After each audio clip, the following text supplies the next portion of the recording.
going on, guys? Welcome to day 3 of us working on the Jeep Comanche with the LS Swap. So what are we working on, John? We're doing the floor pans. We're pretty much there, almost ready to weld.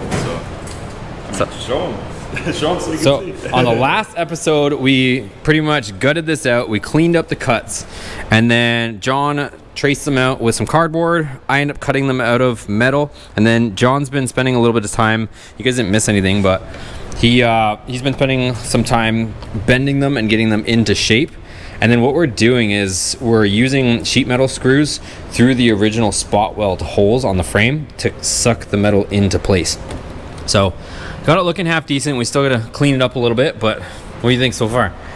This is not easy. It's my first time doing this stuff. But at least we're getting it done for sure. So pretty much got that piece. The piece he's standing on that one's the easy one, but that one we pretty much just have to start welding it or cleaning it up and then welding it. But this one, because we got like all this shape here, because it was, I guess, rotten up to there, or at least when we received the Jeep, it was all cut out all over there. So anyways, we're gonna keep making progress. You can see that side. This is what I'm doing from this side. I'm putting in, like I said, there was the holes here from the original spot welds, and then we're just trying to get it into shape over here, and then we'll probably put a few more sheet metal screws, and then we'll start welding it.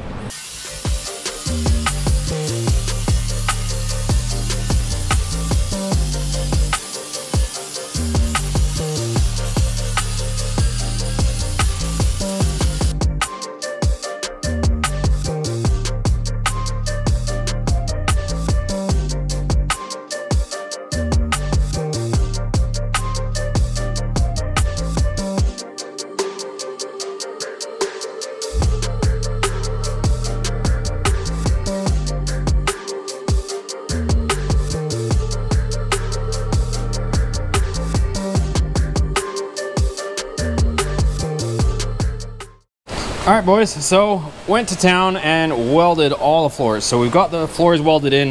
I'm gonna do some more welding from the bottom on all the spot weld locations, but I'm gonna wait to do that part for when we have it up in the air. I've just been welding everything, getting everything together. There was a few extra holes that were here, so welded those up. And just been working on that, getting a lot of welding done. And while I've been doing that, John's been over here making noise. So he is taking out the braces, floor braces, but they're also the seats for the newer XJ. So here's one. He drilled all these out, and this one's, there we go, just about ready to come out. So that'll give us some reinforcement, and also our seats mount to that.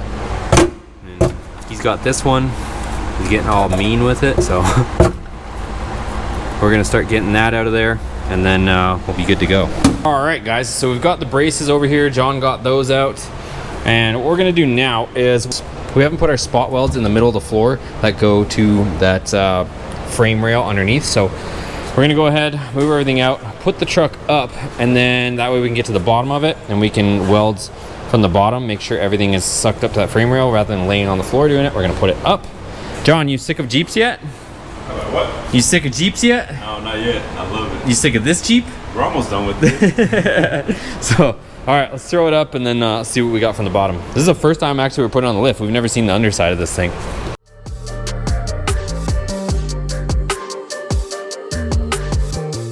All right, Jeep is in the air. John's Googling axle sizes, but check out the underside of this thing, you guys. Like, it's super strange. The floors are a bit beat up, but like nothing else is rusted. It was just those floor pans. So even if you look over here, like there's zero rust anywhere except those floor pans. So we've gotten that out. So now we're left with a clean chassis. Good little, cute little donut back here.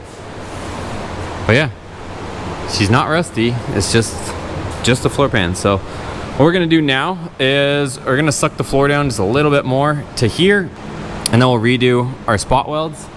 And pretty much then we're gonna clean things up, primer it, seal it off, and then we will get some seam sealer all on here, seal up our work.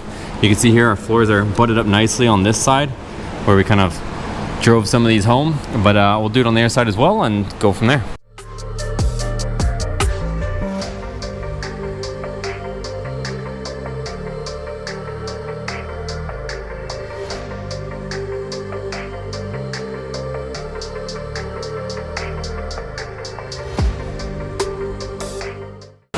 All right, so we got the bottom all done up here. We welded our original welds here, but then we kind of added a few more. We're gonna clean all this up, of course, and go from there. But right now we have to put it back down on the ground, and we're gonna weld in those support braces like we were mentioning, the ones that John took out of that. Weld in those, and then we can finalize things. We got a bunch of seam sealer too, and we can get underway. Okay, so after a lot of measuring and running back and forth to the XJ, what do you think, John? We got him. We got him. Got him! Got him! Got the seats in. I think they're pretty good location. Yeah, look at this. This is crazy. I mean, what is it? We're like, what, 2 days into this now? Yeah. So, actually, let me explain the seat, though. The seats, so everyone swaps XJ seats into the Comanches, but they use a 2-door XJ seat rails because they pretty much line up. But we're doing it the right way. And what are these called? I don't know what the name of these are. I'm gonna call them braces. Braces? So we got the braces from the XJ, so the XJ seats fit with their brackets. So the reason why we're deciding to do that too is because it actually adds strength to the chassis, because the original ones that were over there was just like a little, I don't know where they are right now, but they're like just a little half ramp like this, and then there was nothing on the other side. So this is actually going to strengthen the chassis. And it already feels strong though, like John's gonna break his hand over there. So we're getting along here. Before, the seats, like it was a Fred Flintstone in here, so now we actually have almost mounted seats. We do have to drill one hole here because there's no hole there, but that's not a big deal. And other than that, this is day 3 also, so I think that's pretty good progress. I'd say so, yeah. So we're trying to get like through with the metal work and all this, because we keep getting like covered in grime, which is not my preference, honestly, but we're almost there, boys. So yeah, and just to let you guys know, the one bolt that's over here, that is in the actually correct location. So the inside rear seat bolt, that one's fine, and that's kind of what we use our reference to get the rest of it all situated. So anyways, we're gonna pull this out, weld up these braces, and then I think we're mostly done welding. And then we can hopefully move on to some seam sealer and primer and all that fun stuff. So let's get cracking. All right, so we got our cross braces welded in. There was a small spot over there that I patched up. We took out the interior door panels. We're actually gonna roll this thing outside right now, and we are going to paint this with self-etching primer, and then we'll move on to the seam sealer stuff. All right, we got Jonathan on the paint can.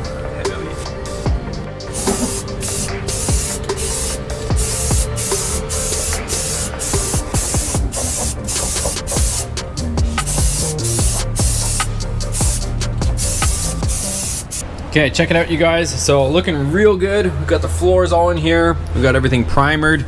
Now I'm going to bust out the gray seam sealer. So we're gonna seam seal it from the bottom primarily for sure, but we're gonna see how much we use up here. So let me get this stuff out. I'm gonna start seam sealing the stuff, and then we'll do the bottom, and then we can wrap up this video. I swear the floors are taking a little longer than I wanted to, but at least now we've got some solid floors in this thing and we can continue forward. Also, if you're wondering, like we were, why are the floors so rusted out on this Jeep? The rest of it's decent, so why the floors? Well, Florida, it rains a lot, and there's kind of like a serious fault or design flaw on these things.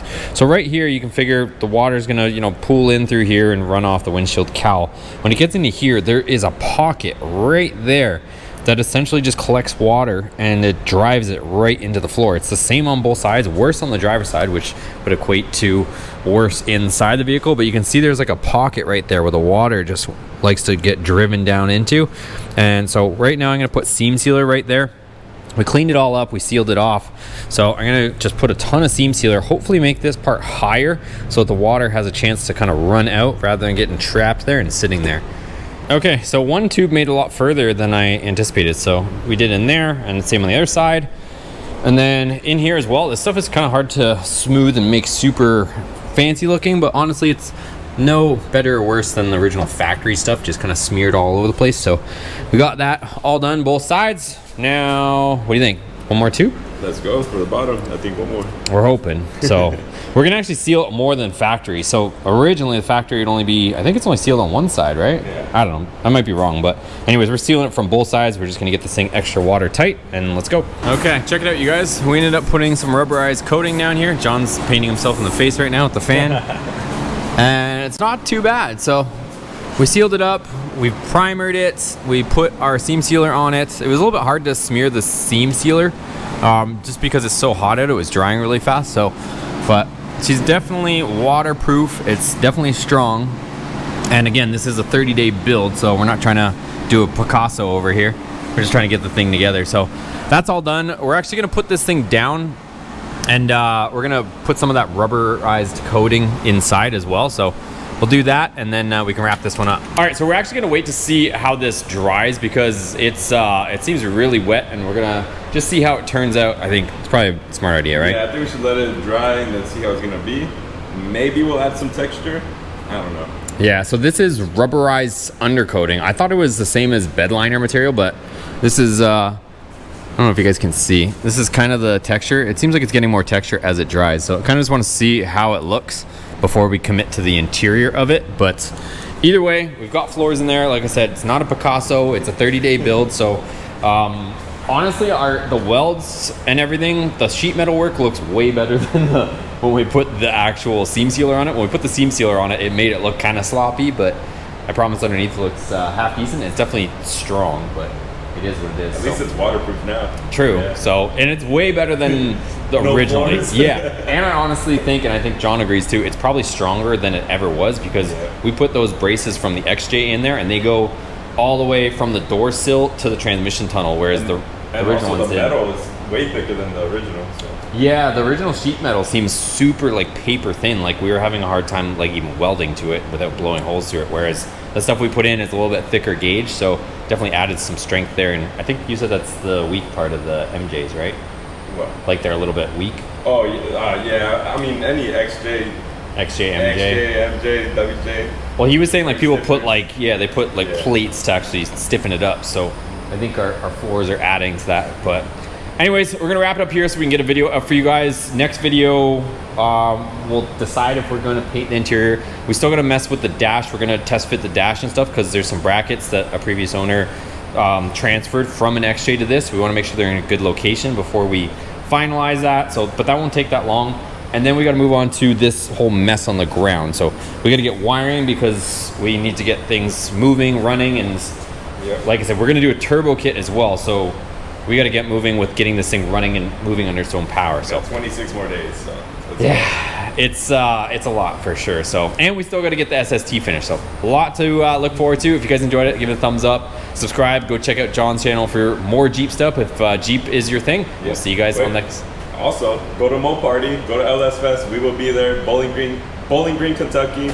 September, I think the first weekend of September and the second weekend. Yeah, we're gonna make sure you guys go. We'll be there back to back. So if you guys want to see any of the projects, we'll be there with hopefully everything, and we'll see you guys there.